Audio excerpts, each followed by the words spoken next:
Quelques mots sur cette réalisation un peu complexe qu'on a qualifiée souvent de balnéothérapie, alors que c'est tout sauf une balnéothérapie. Le seul souvenir de la balnéothérapie, c'était il y a encore 25 ans, quand on avait des gros jets d'eau chaude dans une des salles qui était là, et on les a vite abandonnés parce que ça coûtait tellement cher à faire chauffer toute cette eau. Donc voilà, donc on appelle ça la balnéothérapie, mais c'est pas un projet de balnéo. Donc simplement, juste donner quelques détails techniques avant de passer la parole à la présidente, Madame Pilet. Vous dire juste que c'est un ensemble qui fait 650 mètres carrés et qu'en fait il a été un peu en déshérence pendant de nombreuses années. On n'y faisait pas grand-chose, il y avait quelques bureaux de ci, de là, parce qu'on n'avait plus de place en dessus. Il y avait une salle de relaxation. Et puis en 2004, il y a eu un premier projet, ça a été l'accueil du jour Alzheimer. Donc qui, sur 160 mètres carrés, accueillait 8 personnes. Quelques années plus tard, il est passé à 10. Et Catherine Ferret, qui était la directrice des soins de l'époque, n'a eu de cesse que de demander une extension. Donc c'est dommage qu'elle ne soit pas là aujourd'hui, parce que 10 ans plus tard, elle pourrait enfin voir son extension. La deuxième chose, c'était que la plateforme des aidants, elle aussi, cherchait des locaux. Elle n'a pas arrêté de faire du camping et de se déplacer d'un bâtiment à un autre. Et donc, il était logique qu'elle se rapproche au plus près de l'accueil du jour Alzheimer, donc avec 2 bureaux qui lui sont dédiés. Et puis, il y a eu quand même dans l'air du temps qui était le passage dans les hôpitaux de jour. Et donc, on a pensé qu'il était le temps de le faire pour la psychiatrie. Donc, on a fait un dossier qui, pour le moment, malheureusement, n'a pas encore abouti, mais il aboutira certainement un jour, de faire un hôpital de jour de psychiatrie, donc un accès extérieur qui permette à des personnes de la ville de Briançon de venir pour passer des journées sur des activités de réadaptation avec une équipe médicale, des rééducateurs qui soient en même temps mutualisés avec l'hospitalisation complète. Voilà. Et puis après, la balnéo. Alors, la balnéo, en fait, la première chose, franchement, il y a 10 ans, quand on a réfléchi à cette balnéo qui devenait un peu âgée, c'était de dire il faut la fermer. Est-ce que vous connaissez beaucoup d'établissements qui n'ont pas la spécialité de rééducation fonctionnelle, qui font de la balnéo? Enfin, honnêtement, j'en ai jamais vu. C'est généralement réservé aux établissements qui font du locomoteur, de la réadaptation fonctionnelle, etc. Or, ici, il y en a toujours eu. Et en fait, on doit beaucoup, en particulier au psychomotricien, Marc Ravel, je ne sais pas s'il est là, non, il est parti, parce qu'ils ont su, quelque part, faire aboutir leur cause. Parce qu'en psychiatrie, on utilise beaucoup la balnéo. C'est même le service qui utilise le plus. Depuis, il y a aussi le bois de l'ours qui l'utilise avec les grands obèses. Parce que se retrouver dans l'eau quand on est obèse, c'est quand même très agréable comme sensation de légèreté. Donc voilà. Et petit à petit, on a dit, bon bah ok, ça coûte très cher d'avoir une piscine, mais ça vaut la peine de la remettre en œuvre pour toutes ces personnes, même si ce n'est pas de la rééducation fonctionnelle. Donc voilà. Donc comme il commence à pleuvoir, je vais m'arrêter là, sachant que vous dire que ça a coûté 1,3 million, que tout compris, y compris on a refait tout au niveau du bassin et de l'appareillage technique, qu'on a fait un emprunt d'1,1 million et que le reste était en autofinancement. Voilà, on a commencé les travaux il y a à peu près 2 ans, mais c'est un projet qui a mûri pendant plus de 10 ans avec toutes les équipes concernées.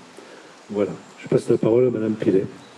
Mesdames, Messieurs, professionnels de la Fondation et des alentours, engagés dans les soins, la réhabilitation et l'accompagnement des personnes en difficulté, chers amis surtout, nous sommes heureux d'être ensemble, avec ou sans masque, parce qu'on a de la place. Nous sommes heureux d'être ensemble, même en petit nombre, et de nous retrouver et de vous accueillir pour une redécouverte de ces locaux que nous venons de parcourir. Redécouvrir, pour vous qui y travaillez, François Bach vient de nous rappeler que ça avait pataugé pendant un moment, cogité pendant presque 10 ans, et qu'aujourd'hui, enfin, voilà, c'est abouti. Redécouvrir, pour vous qui y travaillez depuis des années, et redécouvrir rapidement, pour moi, qui ai habité ces locaux-là, pas la balnéo, elle n'existait pas, mais ces locaux-là dès 1959, au moment où ils ont été construits. Je les ai habités pas toute seule. En fin 1959, ce bâtiment a accueilli les premières résidentes, car la mixité n'existait pas à la Fondation Selzer à l'époque. Donc, on était sûr d'avoir la majorité. Il n'y avait que dans le personnel qu'il y avait la représentation du sexe masculin. Voilà. Et donc, les premières résidentes étaient des élèves infirmières qui étaient atteintes par la tuberculose, encore en période de soins, mais assez bien pour reprendre leurs études. Et donc, le médecin directeur de l'époque, le docteur Morel, avait, je pense, sollicité avec la persévérance qu'on lui connaissait, le ministère de la Santé pour avoir le droit d'ouvrir une école d'infirmières dans une ville où il n'y avait pas assez, l'hôpital n'était pas assez gros pour fournir des stages en suffisance, mais abrité sous le CHU de Grenoble, le docteur Morel a ouvert en 1959 la première année d'école d'infirmière pour des étudiantes qui étaient en voie de guérison et qui devaient reprendre progressivement leurs études. Ainsi, au deuxième étage, j'aperçois derrière l'arbre là la chambre que j'ai occupée pendant 1 an. Voilà. Tout de suite là, la salle de cours et la salle de pratique dans laquelle on était. Et puis, à ce niveau ici sur lequel on est, alors François Bach vous a dit tout ce qui est maintenant en place depuis l'extrême gauche jusqu'à ici. À l'époque, il y avait tout au fond du bâtiment à gauche l'infirmerie. Parce qu'il y avait quand même une infirmerie, parce qu'on pouvait être malade, avoir besoin de prise de sang, de plein de choses. Et puis juste en face, dans le couloir, il y avait l'économa. Et là, donc, quelqu'un stockait, bien sûr, les denrées nécessaires, et puis montait directement au premier étage à la cuisine, qui était juste au-dessus. Et comme ça, les repas se préparaient ainsi. Et après l'économa, il y avait le garage et une terrasse, et puis un petit autocar, je ne sais pas, 8 places, 10 places maximum, qui chaque matin, avec le monsieur de l'économa, conduisait le petit autocar et nous emmenait, nous les élèves, dans nos lieux de stage respectifs, le bloc au Bois de l'Ours, l'hôpital de Briançon. Et puis il venait nous rechercher vers midi et demi, et il nous ramenait ici pour prendre nos repas dans la salle là, juste au-dessus de la terrasse, et puis faire la sieste avant de reprendre les cours en fin d'après-midi. Voilà. J'arrête. Simplement, ça permet de réaliser une fois de plus, parce qu'on le sait, que les maisons naissent et se métamorphosent plus tard. Et se métamorphosent au gré des nécessités. Et donc, oui, on a, nous, la chance d'avoir alors, on dit plus balnéo, c'est pas un bon mot, mais on a un bac avec de l'eau dedans et on peut effectivement l'utiliser de la meilleure façon possible pour rendre service. Juste aussi dire que la façade qui aura encore des métamorphoses, des aménagements, un peu après 1959-60, mais je ne sais plus quand, ce bâtiment-là, qui n'existait pas, est arrivé. Et alors, d'architecte en architecte, ils étaient tous les deux aussi différents que possible. Les styles n'avaient pas grand-chose à voir. Alors c'était bien et c'était confortable. C'était un peu moche quand même. Et au bout d'un moment, les différents responsables successifs ont abouti cette année à une unification des façades et à une réussite esthétique qui fait vraiment partie d'une des qualités de cet ensemble-là. Les façades sont tellement unifiées, mais en gros, il y a eu 40 ans entre la première pierre de Champ de Soleil et l'unification du reste. Revenons à aujourd'hui. Nous avons pu apprécier la qualité des réalisations et leur diversité. François Bach les a citées les unes après les autres et c'est une richesse pour le territoire et pour nous. Le choix des composants utilisés, peut-être qu'on vous a expliqué toute la qualité des revêtements des murs, des sols, voilà. La tonalité claire et apaisante, moi c'est ce qui m'a surpris en visitant hier, c'est la clarté des murs, les couleurs douces de l'ensemble, y compris des sols. Du sol au plafond, vraiment, la tonalité claire et apaisante. Comme la vivacité des zones colorées. Je ne sais pas si vous avez été tout un coup assailli par la couleur, les couleurs qui réveillent vraiment l'ensemble. Et enfin, le bleu-vert de l'eau du bassin. C'est quand même assez chouette. C'est vraiment une nappe très agréable. Juste rapidement, la couleur est entrée en force dans les locaux de la Fondation Seltzer grâce à François Bach. Je n'ai pas retenu le nom de la personne qui nous a mis des couleurs invraisemblables dans tous les coins alors qu'on était très gris, très mouvant, et qui est décédé récemment. Eugène Joanneau. Voilà.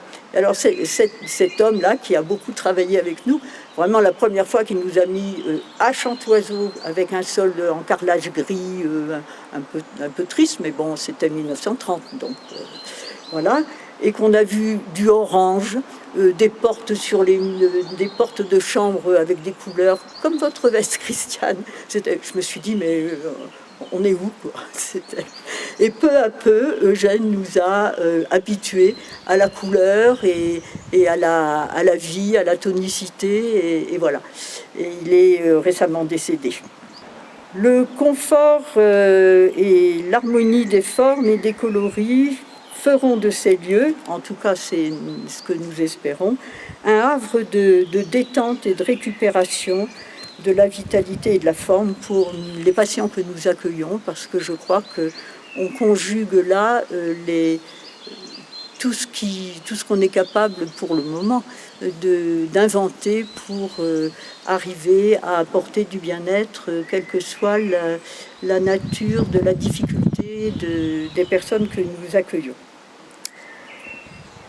Et c'est la réussite de ce projet et surtout de la récupération des patients tient beaucoup à la coopération efficace, voire opiniâtre, de tous les corps de métier, de tous les décideurs et de tous les thérapeutes différents qui mettent toute leur capacité à agir et à inventer à mesure des solutions. Et puis, comme on va les installer, ils vont avoir des beaux bureaux qui donnent sur le sud et plus sur le nord. On espère que ça leur donnera encore un peu plus la possibilité de s'épanouir et de faire plein de choses intéressantes. Il y a même, mais c'est normal, quelqu'un qui nous a parlé de budget. C'est normal. Quand on ouvre et quand on salue une réalisation, ça passe aussi par la case financière. Voilà. À mon tour de partager avec vous quelques images qui se sont imposées à moi devant cette réalisation et la proximité de la technologie et de la nature. Alors, tel que j'ai écrit mon propos, évidemment j'ai tout faux, parce que je pensais que vous seriez le dos à la pelouse et que moi je serais là-bas. Alors j'avais écrit « Retournez-vous un instant ». Mais je crois que vous n'avez pas besoin de vous retourner, vous êtes en face de la richesse de la nature qui nous cerne. Arbres, pelouses, graminées, cailloux, parce qu'il y en a quand même quelques-uns. Mais si j'en parle, c'est parce que je pense que la balnéo, le bâtiment, n'est pas seulement une autonomie, une entité qui se suffit à elle-même. On a la chance de profiter de tout ce parc, de tout le terrain de la Fondation, et que c'est ça qui permet d'enrichir les réalisations les plus techniques, les mieux ciblées que nous savons faire, et qui les replace dans un environnement plus réel, plus ouvert, et qui fait vraiment sans lequel on souffre et on n'arrive pas forcément à aller au bout des projets qu'on a. Chacun d'entre nous, alors on a vu le confinement dans des appartements de 20 mètres carrés, mais dans les villes où on ne voit plus, où il faut regarder entre deux murs de béton pour voir un petit peu de ciel et trois oiseaux, c'est un peu compliqué. Et nous avons la chance d'avoir cette richesse naturelle autour de nous et qui vient appuyer et enrichir les possibilités de réponse aux besoins des personnes et à la qualité de vie. Les images qui me viennent à l'esprit, alors c'est le mot balnéo et c'est pas le bon, mais ma foi je m'en suis servi quand même parce que c'était écrit sur le dossier, mais je me suis arrêtée à balnéo et j'ai pas pris la thérapie. Donc on va voir. Nous avons tous vécu les 9 premiers mois de notre vie en milieu liquide, amniotique. Ce milieu nous a apporté, transmis des bruits, des sons, protégé des chocs parfois. Et puis, sorti de cette cachette confortable, notre premier cri a permis à l'air d'entrer dans nos poumons et de les déployer. Enfin, nos premiers pas nous ont mis en contact, plus ou moins rugueux, avec le sol, la pelouse peut-être, pourquoi pas. Et du coup, je me suis dit, voilà, dans ma tête, ça s'est mélangé, l'eau, l'air et la terre nous ont en quelque sorte mis au monde à nouveau. Et maintenant, qu'est-ce qu'on fait de tout ça? Porté par la poussée d'Archimède, notre corps, M. Bach l'a rappelé tout à l'heure, je pense, notre corps est allégé d'une part de son poids physique, mais aussi de ses tourments, et accompagné par les kinés, les ergots, nous pouvons progresser plus vite et mieux, avec moins de douleur. On fait des choses, voilà, l'eau nous apporte un soutien qu'aucune autre thérapie ne peut nous fournir. Un lieu où nous pouvons reprendre souffle et trouver l'apaisement. Parce que vous savez comme moi qu'il y a des expériences qui sont faites. Au lieu d'envoyer les gamins en cours de récré, on les emmène dans le bosquet d'à côté. Et le groupe qui va une fois par matinée dans le bosquet a de meilleurs résultats scolaires que celui qui va dans la cour d'école et qui... voilà. Et donc nous avons la chance, c'est pas moi qui l'ai fait comme expérience, hein, c'est des scientifiques avisés qui écrivent bien, et voilà. Et donc nous, on a la chance d'avoir tout ça sur place. Et je crois que c'est la vraie richesse, et que nous avons là un lieu où reprendre souffle et trouver vraiment l'apaisement quand on en a besoin. Un jardin où reposer nos pieds sur la terre, où semer et planter au niveau de l'accueil Alzheimer, où je ne sais pas s'il y a encore des plantations en ce moment, mais il y a des années que les bacs en hauteur, pour que les personnes n'aient pas à se pencher, font pousser des fruits, des herbes, voilà. Un espace de repos, de distance, avec les rugosités de la santé, un abri pour nous souhaiter un bon, confortable et durable, une bonne restauration. Enfin, on va y arriver à la fin. Enfin, un potentiel de vie que nous souhaitons partager avec les professionnels et les patients du Briançonnais. On en a parlé tout au long des visites et dans d'autres lieux de la Fondation, l'hôpital de jour, les centres médicaux. Voilà, l'activité de la Fondation s'ouvre autant que possible à à l'accueil des patients du Briançonnais et des professionnels qui veulent bien travailler avec nous. Partage et accueil existent déjà, d'autres réalisations sont en cours. Alors, des projets dans cette maison, il y en a toujours. Depuis je ne sais pas combien d'années, tous les ans, on a inauguré quelque chose, de petit, de gros, voilà. Mais tous les ans, on a constaté, fait la fête ou simplement mis dans le rapport d'activité, les avancées, les créations, les nouveautés et les projets. Donc, d'autres réalisations sont en cours. Accueillir les stagiaires du centre de rééducation professionnelle. D'ici, on voit les grues. Donc, hier matin, nous avons visité le chantier avec les architectes qui ont commencé le travail depuis plus d'un mois. Et alors, ça sera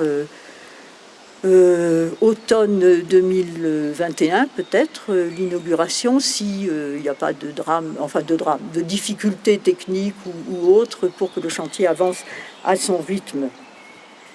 Les fondatrices s'étaient donné pour mission de prendre en charge, de soigner, de remettre au travail les personnes qui le pouvaient. On a continué à faire sous différentes formes les mêmes choses. Donc prudemment, mais très bientôt, les premiers patients vont pouvoir mettre un orteil dans le bassin dès que la température de l'eau, de l'air, de je ne sais plus quoi d'autre d'ailleurs, la dose d'eau de javel et puis je ne sais plus quoi, mais les responsables savent très bien, et l'un d'entre eux en particulier mesuré précisément. Le bassin va bientôt accueillir les personnes qui y entreront avec prudence, avec appréhension peut-être, ou impatience, pour en sortir en meilleure forme. Voilà. Par notre persévérance, nous souhaitons donc continuer de prendre soin de la vie sous toutes ses formes et dans la mesure de nos possibilités. Mais je crois que l'essentiel, c'est de continuer à rêver, à inventer, prudemment, de prendre le temps. Il y a des projets qui ont besoin de temps pour arriver à maturation. Et puis quelquefois, ça permet de voir que si on avait construit la première fois qu'on y a pensé, ben là maintenant, les portes seraient plus assez larges, ou il faudrait refaire des escaliers, ou la législation aurait changé. Prendre le temps, c'est, je crois, aussi une donnée fondamentale. On a le temps devant nous, on est vieux de 90 ans, il n'y a pas d'urgence à se jeter sur certaines choses. Prendre le temps de réfléchir, de maturer, et au bout, la réussite et la qualité du service rendu. Merci à chacun de vous.